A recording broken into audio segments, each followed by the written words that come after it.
Hi everyone, my name is Patrick McGuire, CEO of the North Shore Realtors. In 2023, NSR is celebrating 100 years of the Greater Salem Association of Realtors. Each month we'll be producing a video chronicling a decade of the association's history, culminating at our annual meeting in October. Today, we discuss 1964 to 1973.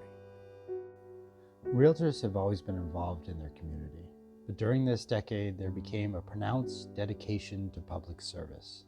That dedication came in the form of charitable efforts, getting involved in local elected positions, being appointed by the governor to housing-based commissions, and stepping up when the moment needed a realtor. In 1968, 1,200 Beverly taxpayers protested their property tax assessments.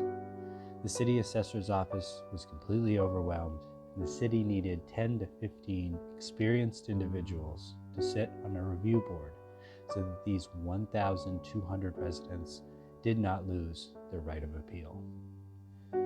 There were doubts, but a group of 24 realtors stepped up and held nightly hearings until all 1,200 were given a chance to be heard, earning a certificate of appreciation, a dedication plaque, and a dinner in their honor from the mayor.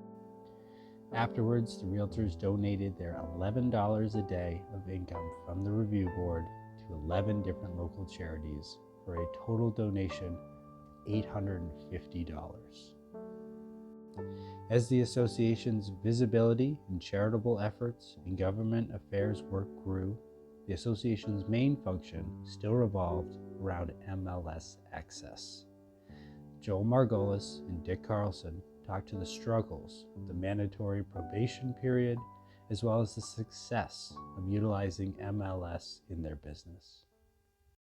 It was a little bit difficult back in those days because even though I was a realtor associate with Spartan Realty and a member of the board as a realtor associate, when you open your own office, you could not become a realtor without having served a year on your own.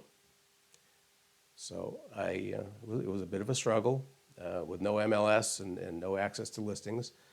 And I used to buy the Salem News and the Beverly Times, and I would literally cut out all the real estate ads and put them in a book by town and communicate with the agents and find out where the properties were so that I could identify different inventory that's on the market, and that's how we functioned for the first year.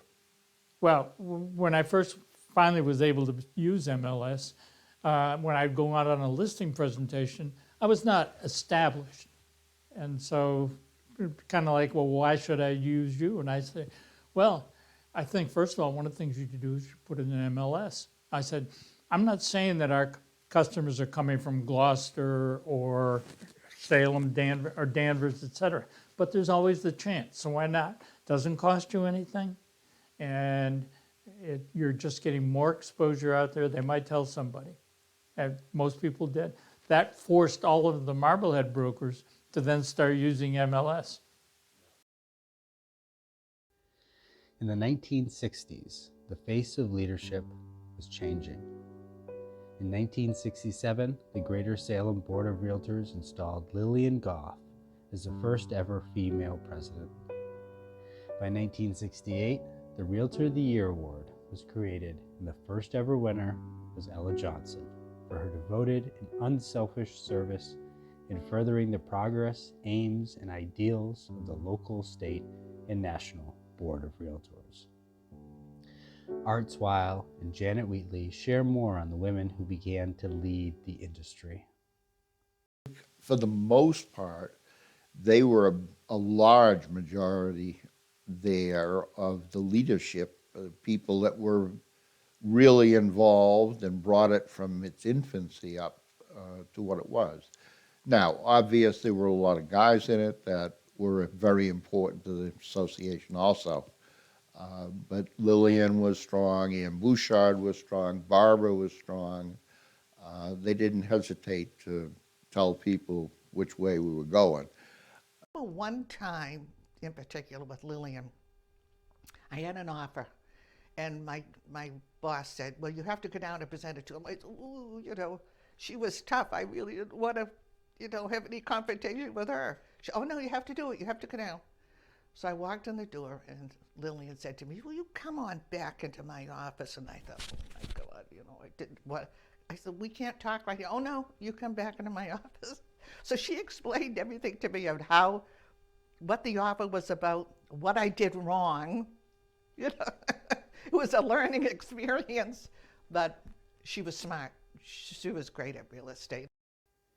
Lillian Goff was not the only member of the Goff family to make an impact on the association at this time.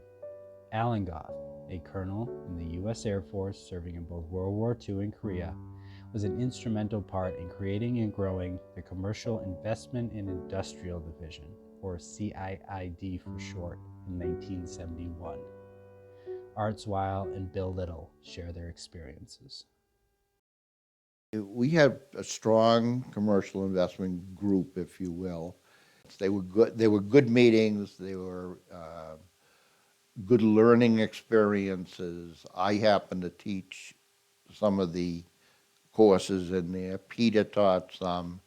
A couple of other guys also taught some. But we tried to keep the energy growing, and we tried to keep people learning, and it's easier to work with somebody when they know what they're doing. Alan Goff started it, okay? And if you did not know what you were doing, and he had a commercial piece of real estate, and he didn't recognize you or me or whatever, he wouldn't talk to you. He says, you go take some courses and let me know. Yeah, but yeah.